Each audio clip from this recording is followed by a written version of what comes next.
दोस्तों, क्या आप जानते हैं कि आज से ठीक 40 साल पहले का भारत कैसा हुआ करता था? आज के समय में और उस दौर में क्या क्या बदलाव आए हैं? पहले के समय महंगाई कितनी थी? क्या पिछले दौर में लोग सुकून से रहते थे या फिर आज लोग ज्यादा खुश हैं? 1980 के दौर में क्या क्या सुविधाएं देखने को मिलते थे? अगर आप नहीं जानते तो चलिए आज हम आपको बताते हैं। आज से ठीक 40 साल पहले का समय यानी 1980 का दौर बहुत ही कमाल का था, क्योंकि उस समय हर कोई पैसों के पीछे नहीं भागता था, बल्कि लोग उस समय एक दूसरे के साथ बैठकर बातें करते थे, टाइम स्पेंड किया करते थे और एक दूसरे की मदद करने के लिए हमेशा खड़े रहते थे।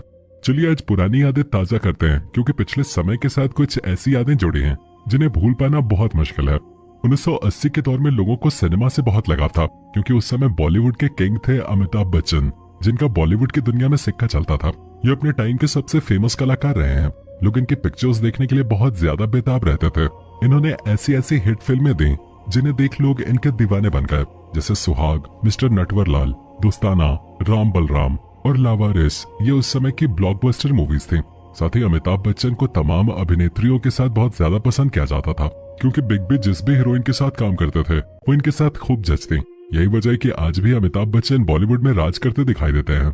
उस समय में ज्यादातर लोग गाँव में अपनी खुशहाल जिंदगी गुजारा करते थे, इसलिए सड़कों पे काफी ज्यादा ट्रैफिक, शोर शराबा, धूल धुआं ये सब देखने को नहीं मिलता था। इसलिए उस समय रिक्शा या टैक्सी का किराया भी बहुत कम होता था, क्योंकि लोगों को अगर कहीं जाना होता था तो वो किसी का इंतजार नहीं करते थे और पैदल ही चल देते थे। लेकिन आजकल लोगों को अगर पास की दुकान पे भी जाना होता है तो भी वो बाइक या स्कूटी का सहारा लेते हैं, या फिर रिक्शे वाले को पैसे देकर जहाँ जाना होता है वहाँ चल देते हैं।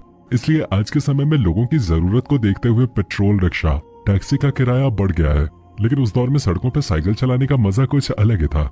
उस समय में भारत की जनसंख्या आज के मुकाबले में बहुत कम थे, इसलिए उस समय महंगाई भी बहुत कम हुआ करते थे, क्योंकि ऐसा कहा जाता है कि किसी देश की महंगाई उसके बढ़ते नागरिकों को देखकर बढ़ती है। इसलिए आज के भारत के नागरिकों में बहुत तेजी से वृद्धि हो रही है और इसीलिए महंगाई भी दिन ब दिन बढ़ती ही जा रही है। आपको जानकर हैरानी होगी, जहां आज के समय में 10 ग्राम सोने की कीमत 50,000 से भी ऊपर है, वहीं आज से 40 साल पहले 10 ग्राम सोने की कीमत 1330 रुपए हुआ करते थे। इससे आप अंदाजा लगा सकते हैं कि महंगाई कितनी तेजी से बढ़ रही है। चलिए अब जानते हैं रेडियो के इतिहास के बारे में। लेकिन इसके बारे में जानने से पहले अगर आपने अभी तक हमारी वीडियो को लाइक नहीं किया है तो जल्दी से वीडियो को लाइक कर दें। दोस्तों, वो दौर भी कुछ अलग ही था, क्योंकि लोग बहुत ही चाव के साथ रेडियो की अटकती हुई खबरें और गाने सुना करते थे और एक साथ बैठकर रेडियो के मजे लेते थे। रेडियो का इतिहास बहुत ही पुराना है। रेडियो 1980 से पहले ही आ चुका था। सन 1924 में मद्रास प्रेसिडेंसी क्लब ने रेडियो को शुरू किया। इस क्लब ने साल 1927 तक रेडियो ब्रॉडकास्टिंग का काम किया और रेडियो का ये बिजनेस काफी अच्छा लगा। लेकिन फिर इसका भी बुरा दौर आया और फाइनेंशियल प्रॉब्लम्स की वजह से ये क्लब बंद हो गया। लेकिन फिर इसका नया दौर आया और साल 1932 में सरकार ने इसकी डोर अपने हाथ में ले ली और इसका नाम इंडियन ब्रॉडकास्टिंग रखा गया। और कुछ समय बाद इसका नाम बदलकर ऑल इंडिया रेडियो रख दिया गया, जिसे हम आकाशवाणी के नाम से भी जानते हैं। रेडियो भारत के लिए बहुत जरूरी और मददगार रहा है, क्योंकि गांधी जी अंग्रेजों के लिए भारत छोड़ो आंदोलन का रेडियो पे ही प्रचार किया करते थे और सुभाष चंद्र बोस ने भी रेडियो के माध्यम से एक नारा लगाया था, तुम मुझे खून दो, मैं तुम्हें आजादी दूंगा। इससे आप अंदाजा लगा सकते हैं कि रेडियो ने उस समय कितनी महत्वपूर्ण भूमिका निभाई। साथ ही लोगों के मनोरंजन में भी खूब साथ दिया। उस दौर में हर बात का अपना अलग ही मजा होता था। सर्दी के समय में सर्दी का और गर्मी के मौसम में गर्मी का। लेकिन आज के समय में किसी भी मौसम में वो बात नहीं है, क्योंकि आज प्रदूषण, वाहन, मोटरसाइकिल, इन सब ने वातावरण को बुरी तरह से झकझोर कर रख दिया है। अब न तो सर्दी के दिनों में सर्दी देखने को मिलती है, वहीं गर्मी के दिनों में बेशुमार गर्मी पड़ती है, जिससे लोग कहीं आने जाने तक के नहीं रहते। आज के समय में लोगों को जितनी सुविधाओं का फायदा मिलता है, उससे कई गुना ज्यादा उन्हें नुकसान भी उठाना पड़ता है। जैसे अगर हम बात करें मोबाइल की, तो यह आज के समय में हमारी जिंदगी का सबसे जरूरी हिस्सा बन गया है। जहाँ इस मोबाइल को इसलिए बनाया गया था कि लोग दूर रह रहे रिश्तेदारों से और घर वालों से बात कर सकें और उनके साथ रिश्ता बनाए रखें। वहीं आज इसके चलते लोग अपने ही घर वालों से दूर हो जाते हैं। अगर कोई घर पे आया है तो लोग उससे बात न करके मोबाइल ही चलाते रहते हैं और ऐसे ही लोगों में प्यार मोहब्बत की कमी होती जा रही है। जबकि पहले के लोगों में दूसरे लोगों के लिए इज्जत और प्यार बेशुमार होता था और वो घर आए मेहमानों के साथ बहुत ही अच्छे से बर्ताव करते थे। यही वजह थी कि पुराने लोग रिश्ते और प्यार दोनों ही बखूबी निभाते थे। उस समय के दौर में गांव के इलाकों में कच्ची सड़कें देखने को मिलते थे और साथ ही घर भी सिर्फ मिट्टी के ही बने होते थे। औरतें बहुत ही प्यार से अपने छोटे छोटे घरों में मिट्टी का लेप लगाया करते थे और जब बारिश होती तो ये घर मिट्टी की खुशबू से महक जाते। लेकिन आजकल लोग इन छोटे छोटे मिट्टी के घरों में रहना तो दूर, इनमें बैठना भी पसंद नहीं करते और हर किसी का सपना है कि उसके पास भी बड़ा और आलीशान मकान हो। लेकिन इन आलीशान मकानों में वो बात कहाँ जो मिट्टी के घरों में देखने को मिलते थे। आज भी ऐसी बहुत सी जगह हैं जहाँ लोग मिट्टी के घरों में रहते हैं इन घरों को देखकर एक अलग सी खुशी होती है और तमाम यादें ताजा हो जाती हैं। और लालटेन को कैसे भूल सकते हैं। पहले के समय में बिजली बहुत जाती थी, इसीलिए हर एक घर में लालटेन रहते थे और जब लाइट जाती तो ये लोग लालटेन जला लेते। अक्सर पहले के समय में लोग एक साथ रात के समय में बैठा करते थे। गर्मियों के दिनों में जब लाइट नहीं होती थी तो सब लोग अपने अपने घरों से निकलकर बाहर आ जाते और बैठकर बातें किया करते थे। हर कोई अपने घर की बात एक दूसरे के सामने रख देता, क्योंकि पहले लोगों में भेदभाव और जलन नहीं होते थे, जिससे वो लोगों के बताए गए दुख या खुशी से जल उठे हैं। वाकई पहले के समय में जो लोग मौजूद थे उनका जीवन बहुत ही मजेदार गुजरा है। उस समय हर एक घर में कोई न कोई जानवर जरूर होता था। भैंस या गाय तो जरूरी देखने को मिलते थे, क्योंकि ये लोग इन जानवरों से ही अपनी रोजी रोटी चलाते थे।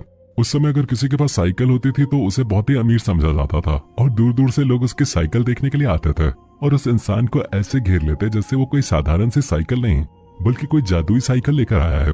जिन लड़कियों को शादी में साइकिल दी जाती थी उन्हें तो महारानी जैसा रखा जाता था। पहले के समय में मोबाइल तो होते नहीं थे जिससे किसी को भी फोन करके या मैसेज करके उनका हालचाल पूछ लिया जाए। वो समय तो डाकियों का था, जिनका लोग बेसब्री से इंतजार करते थे कि डाकिया आए और हमारे लिए चिट्ठी लाए। सन 1980 में भारत की आबादी भी बहुत कम हुआ करते थे। उस समय पूरे भारत की जनसंख्या 16 करोड़ थे। वहीं आज भारत की आबादी 130 करोड़ है। उस समय सिर्फ 2 ही राजाओं का राज चलता था, एक तो मुगल और दूसरे मराठा का। इन दोनों के राज में ही अंग्रेजों ने भारत में कदम रखे थे, लेकिन इन दोनों राजाओं के सामने अंग्रेजों की दाल नहीं गली थी, क्योंकि इन्होंने अंग्रेजों को भारत पर हुकूमत करने का मौका नहीं दिया था। इस समय ज्यादा शहर मौजूद नहीं थे, यहाँ ज्यादातर गाँव के रहने वाले लोग थे और जो लोग शहरों में रहते थे वो अंग्रेजों की मील में काम करते थे। ये लोग कपड़ों का काम करते थे। जब अंग्रेज भारत नहीं आए थे तब भी कपड़ों का काम होता था, लेकिन ये कपड़ा सिर्फ भारत के इलाकों में ही जाता था। अंग्रेजों के भारत में आने के बाद ये कपड़े का कारोबार दूर दूर जगहों पे भी फैल गया। इस कारोबार ने बहुत ज्यादा तरक्की की, लेकिन इसका फायदा सिर्फ अंग्रेजों को ही हुआ। बेचारे गरीब मजदूरों के हाथ उनकी मेहनत का पैसा भी नहीं लगता था। जी हाँ, अंग्रेज अच्छे दामों पर कपड़ा बाहर देशों में बेचते और उससे जो पैसा मिलता उसे अपने पास रख के कुछ ही पैसे मजदूर लोगों को देते।